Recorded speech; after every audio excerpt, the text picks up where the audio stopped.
Technology aside, how's your day going over there, Brett? It's a great day, especially because, well, there's light at the end of the tunnel. I've been doing a lot of press over the last little bit for the Calgary Stampede, which is great. Make a Life, Not a Living. My single is #1 in Canada today. So that's why I'm saying this, this might be whiskey here in the cup. It's 12 noon, but I'm already celebrating. You actually organically popped up in my social media last night because the Megan brothers were posting about an event that they were at, and there you were. So I think the whole world has seen you in a big way lately, but it impresses me the story behind that hit song, Make a Life, Not a Living, where the first time you heard the demo, you went, this is my single, this is the basis for the album. The only thing I couldn't figure out was when that was, like what calendar month and year that was. That was May 27, 2020, my 30th birthday, on the day. Okay. On the day. Because it was Stephen Lee Olson, who's a very good friend of mine, wrote the song, and he texted it to me. He said, happy birthday, buddy. Here's a song for you. If anybody's going to love it, it's going to be you. If anybody could take it, and all these wonderful compliments. And he was right. If anybody was going to love this song, believe in this song, embody the spirit of this song, it was going to be me. And he just caught me on one of the best days of my life, my 30th birthday. So sure enough, I record the song, and here we are today celebrating. Was that towards the end of the birthday or the beginning of the birthday? The very beginning of the day.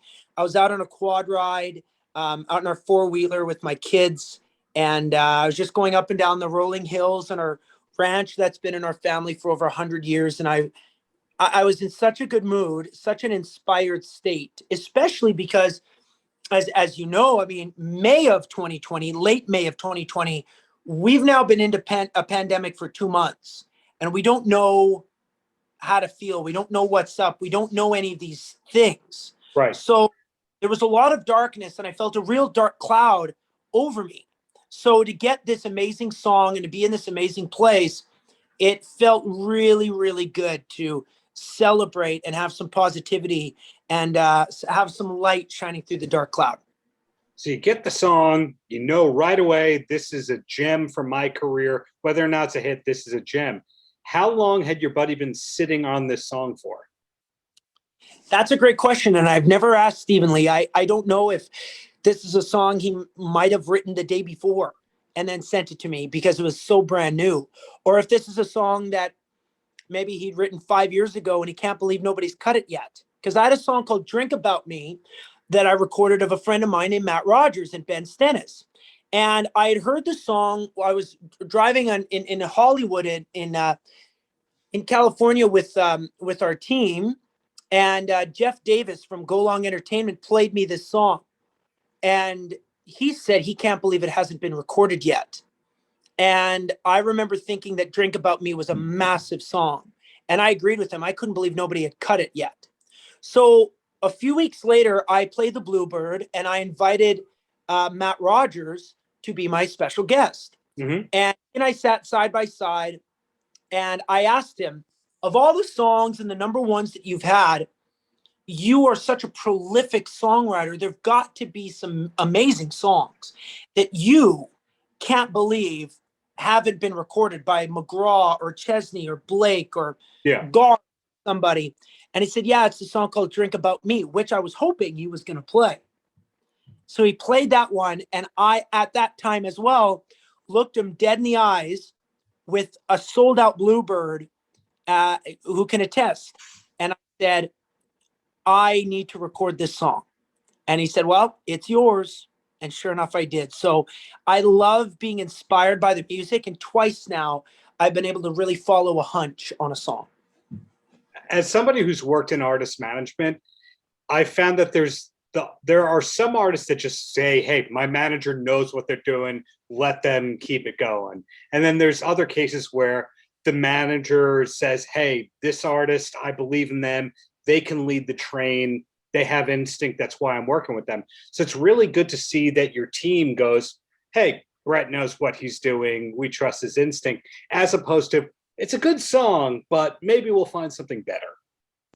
Well, I'll be honest with you. The best part about having a great team is that at different times or different eras in someone's career, you have an opportunity to captain your own ship or sometimes focus on other things and understand that you can trust your management or your record label to be the captain of the ship from time to time. So that type of relationship I've been very, very lucky to have with Warner Music, as well as with my two managers, Louis O'Reilly and Jim Cressman. And even though, I mean, they would say it and I would say it, I love steering the ship. That's my favorite thing about the career is, being the driving force for the creative and the idea and the concept and the songwriting and the song selection. Mm-hmm. But there have been some really special times where they've both been adamant about something and they've talked me out of an idea that hindsight's always 2020. And when you have great management and leadership, I can look back and, a few years down the road or a few days later or a few months later and say, I am so glad you talked me out of that because that would have been a freaking disaster. And so that's great management. So I'm very proud of my team. One of the things I like about you, well, there's multiple things I like about you. Let me rephrase that. One of the great things about you is your social media, where you read it and you go, that is actually Brett. That is actually Brett talking about his marriage and his kids. That's actually Brett talking about his experiences writing these songs. A lot of other artists on a comparable level to you, it's more, hey, I'm on the beach, and that's all it is. It's, hey, I'm going on tour, that kind of a thing. Did you know from day one you just wanted to be yourself on social media? And did anyone ever try and talk you out of that? It's a great question. I've been on social media for such a long time, and I think 2006 I got on Twitter, or 2009 I got on Twitter, and I've been on Facebook since 2004 or 5. So I mean, this is my teens. So as my followers have grown, and then Instagram since 2011 probably. Mm-hmm. So as my followers have grown, for me the biggest thing is to understand that just because I might have hit a different level of my career doesn't mean that I need to change. Something has clearly been working. And I believe that a big reason why I am where I am today is because I've been very real, been open, Mm-hmm. I've been honest. And that's how I choose to use social media as a wonderful tool and a tool for connection. So, yes, there are so many elements of promo where I'm talking about an upcoming single or a pre-sale code on ticket sales and stuff like that. But I am a fan too, first and foremost. So when I follow my fan, like I'm a fan of this artist or that artist, and when I follow them on social media and they're literally just posting a picture of a cup of coffee, I feel like, what am I here for? Or I want the real you, or as real as you can share with me. Mm-hmm. But a lot of people want to be private too, and I get that. But the biggest thing for me on social is just to be real, open and honest. And that way, if you are truly genuine and authentic in who you are, what you say and what you do, there's integrity to that. Because if someone comes at you, it's not because you've made a mistake. It's like if you come at me for me being my most true and authentic self, then you're not my person. And maybe I don't need you as a fan today. And if you want to come back, you're welcome with open arms to come back tomorrow. But if you're going to get at me for saying this or portraying this or living this lifestyle, Mm-hmm. hey, I'm not going to change because this is who I am to my core. So I love being real because it's actually a layer of protection. And that's how I choose to think about it. The part you said about being a fan, you do spotlight other talent. A lot of artists are like, this is my channel, it's my music. You show your friends on there, which is great. But also, to your credit, I think you're the only artist who's collaborated with Charlie Pride, Nelly, and Dave Mustaine. I don't think we're going to come up with another one. Maybe Steven Tyler, maybe he did stuff there. But how did that Dave Mustaine collaboration come about?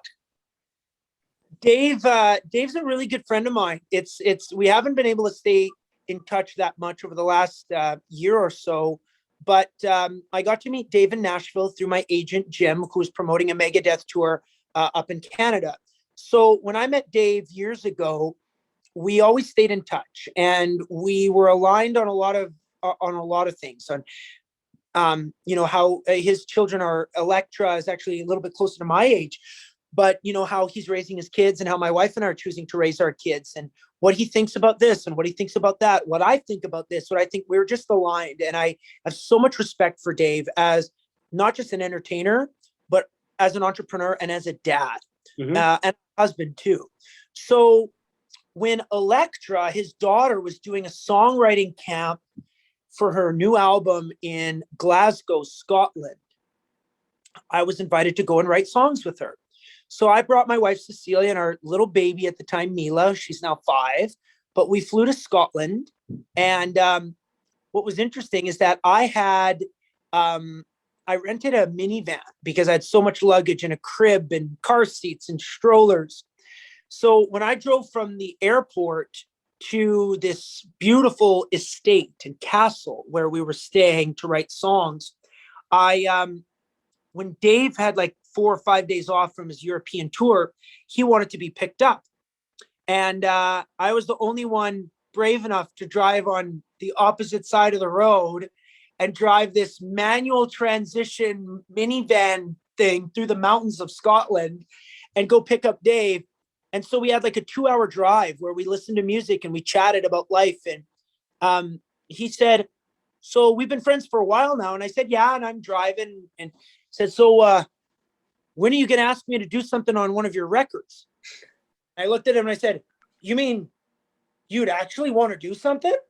And he's like, yeah. He says, but it has to be your most rockin', badass track you've ever written. So, well, do I have a song for you? It's called Damn. And it's pretty, like, it's up tempo, it's fun, and it's rocking. So I sent it to him. He put his guitar on it, and he just brought this track to life. And so I didn't even tell my record label about it because I thought I was going to blow their mind until it was done. I'm like, hey guys, so I've got Dave Mustaine on this song and it's pretty awesome. What do you think? And it did blow their minds. I can imagine. The Nelly collaboration has been documented that was a case where you ran into him locally and you started talking. Charlie Pride, you pursued that one. So it sounds like you're one of those artists who's just not afraid to pick up the phone and is hanging out with other artists all the time. Yeah, very much so. The spirit of collaboration is very strong with me and with my team. And we never want to turn down a great opportunity to build our fan base and to spread our wings. Because in this generation, in country music 2021, I love my genre. And honestly, and I'll say this, if I was born in the 60s and was a star in the 80s, if I was born in the 40s and I was a star in the 60s, that would suit me just fine, playing traditional country music night and day. But the era that I'm living in right now has a fan base that even if you love country music and that is your number one go-to, I guarantee you, anybody watching this right now, if I went through your phone, you could love country music with all your heart.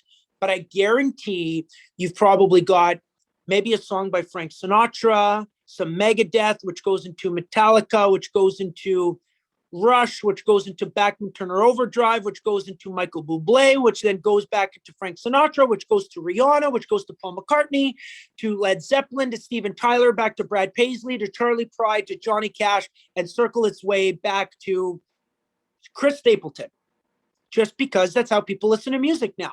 So why should I make an album that stays in a box? Mm-hmm. Why should I not collaborate with Nelly and Dave Mustaine and Charlie Pride? Where does it say in the rule book that says I can't do that? So if I could collaborate with Dolly Parton and then Jennifer Hudson on the same record, I would love to. If I could collaborate with Steven Tyler and then Michael Bublé on the same record, I would love to. So there's no rules anymore. Wow. Well, do you have time for 2 quick questions and then you're free? Of course. Okay. Of course. The first one is, knowing what your last name is, growing up, I was a big fan of the Jerky Boys, the prank callers, the prank phone callers. I don't know if you had them in Canada like you did here in New York. Did you know the Jerky Boys? Yeah. So I knew the Jerky Boys were epic for prank calls. And then there was kind of a Canadian version. There was guys called Brock at 99, and they did a lot of prank calls. And then me in my teens, I would emulate a lot of the Jerky Boy stuff, the Champ, and those kinds of things. I would prank call. I prank call my grandparents a lot. And if TikTok was around in like 2007 when I was 17, I'd probably have millions of followers because it was some funny shit. So the Kissel character was one of your favorites in the Jerky Boys? So I haven't, other than recently, because some of the other pranks that I've heard of the Jerky Boys, I thought everybody was just pulling my leg, that there was actually a character, like a Kissel character. And I didn't know anything about it, or especially about that series of pranks. I didn't know. What were your favorites? I loved the Kissel character. That was the Uncle Freddie prank, which is where Radiohead got the name for their first album, Pablo Honey, that came out of the Kissel prank. So, no way. So hey, you helped make history right there as a Kissel. I'll take all the credit. Yes, absolutely. And maybe they can send me some royalty checks for using my last name. We'll see what we can do. And my last question for you is, do you have a TV show recommendation you could pass on to somebody who needs a new show to start? Because everyone's starved for content still these days. Oh my gosh. I've watched so much TV and so many great shows on Netflix and Amazon Prime, and the list goes on.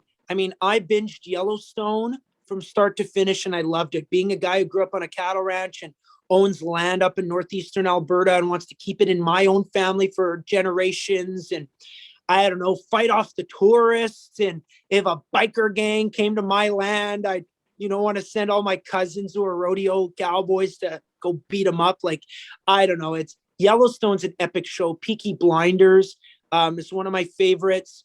Tommy Shelby is such a great character. Cillian Murphy plays him. For comedy, I love Superstore. I laugh at Superstore all the time. I love those characters.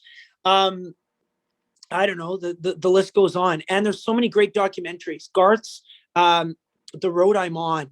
Garth Brooks' The Road I'm On is some of the best, probably the best documentary maybe I've ever watched. And okay. And so yeah, I tip my hat to Garth Brooks for someone who's very private. Of course, he's so as an entertainer, but for somebody who's so private with his private life, to bring cameras into his ranch, I'm grateful to see that. Bottom line is this: keep up the success. Really looking forward to everything that's coming from you. Sounds like there's good surprises coming, but also looking forward to seeing you live in New York when the time comes. Thank you so much for your time, Brett. Thanks, Darren. You have a good one, okay? Paltrocast.